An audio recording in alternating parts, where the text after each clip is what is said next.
रामदास अठावले ने चला बड़ा दांव। विधानसभा चुनाव में बीजेपी के खिलाफ उतारेंगे उम्मीदवार। कुछ ही दिनों में मध्य प्रदेश, छत्तीसगढ़, राजस्थान, तेलंगाना और मिजोरम यानी कुल 5 राज्यों के लिए विधानसभा चुनाव का आयोजन शुरू किया जाएगा। भाजपा, कांग्रेस समेत सभी दलों ने इन राज्यों में होने वाले चुनाव के लिए तैयारियां शुरू कर दी हैं।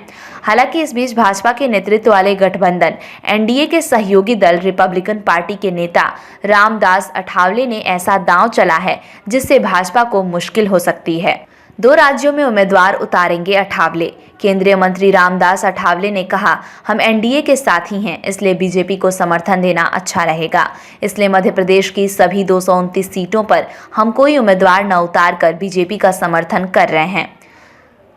हमारा मानना है कि मध्य प्रदेश में प्रदेश भाजपा चुनी जाएगी। छत्तीसगढ़ में हमने तय किया है कि सभी 90 सीटों पर हम भाजपा का समर्थन कर रहे हैं, लेकिन अन्य 2 राज्यों तेलंगाना और राजस्थान में हम 15 से 20 सीटों पर चुनाव लड़ेंगे। महाराष्ट्र में मांग रहे 2 लोकसभा सीट। रामदास अठावले ने कुछ ही दिनों पहले लोकसभा चुनाव 2024 को लेकर भी महाराष्ट्र में 2 सीटों की मांग की थी। उन्होंने कहा था कि अगर रिपब्लिकन पार्टी को 2 सीटें मिलती हैं और अगर वह 2 सीटों पर निर्वाचित होती है तो रिपब्लिकन पार्टी महाराष्ट्र में एक मान्यता प्राप्त पार्टी बन सकती है। इसके साथ ही अठावले ने कहा था कि अगर उन्हें शिरडी से चुनाव लड़ने का मौका मिला तो वो इसके बारे में सोचेंगे। इस तारीख को होंगे चुनाव आयोग के मुताबिक छत्तीसगढ़ में 2 चरणों में 7 नवंबर और 17 नवंबर को वोटिंग होगी। मिजोरम में 7 नवंबर को वोट डाले जाएंगे। मध्य प्रदेश में चुनाव 17 नवंबर, राजस्थान में 25 नवंबर, जबकि तेलंगाना में 30 नवंबर को वोटिंग होगी। इन सभी राज्यों के विधानसभा चुनाव के परिणाम 3 दिसंबर को घोषित कर दिए जाएंगे। पार्टी जो है एनडीए को किस तरह से सपोर्ट कर रही है? छत्तीसगढ़ में 90 सीट से आप सपोर्ट कर रहे हैं, आगे और कहां आपके दौरे हैं, क्या कहना चाहिए? हाँ, तो मतलब मैं भोपाल जाकर आया हूँ। वहाँ माननीय मुख्यमंत्री शिवराज सिंह चौहान, वहाँ के प्रभारी भूपेंद्र यादव जो हमारे लेबर एंड पर्यावरण मिनिस्टर है, और वहाँ के जो अध्यक्ष है डॉक्टर बी.डी. शर्मा जी, उनसे मेरी बातचीत हुई और मैंने मेरे कार्यकर्ताओं से भी बातचीत की।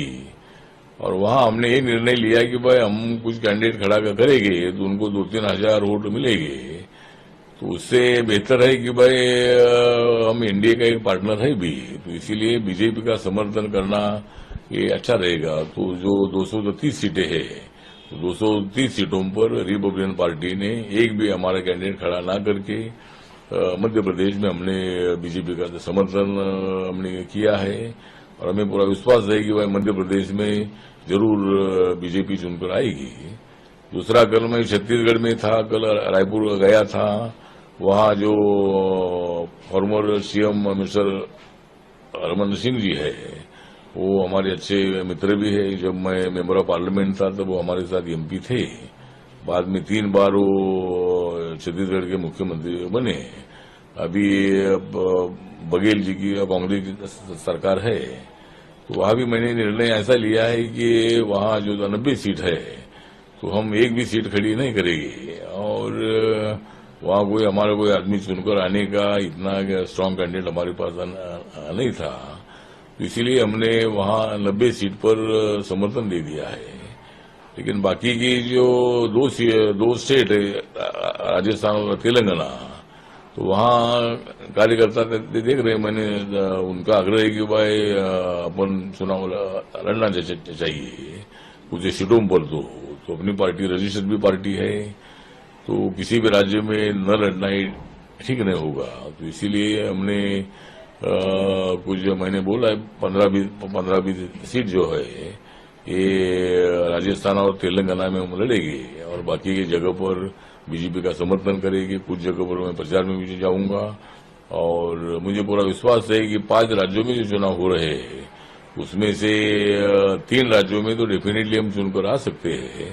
लेकिन तेलंगाना में भी हमें पूरा कॉन्फिडेंस है कि तेलंगाना में मतलब चंद्रशेखर राव और कांग्रेस पार्टी का जिस संघर्ष चल रहा है, ये संघर्ष में बीजेपी आगे निकल जाएगी, और हम मतलब चारों राज्यों में हम सत्ता में बीजेपी आएगी, ऐसा हमें थोड़ा वातावरण दिख रहा है।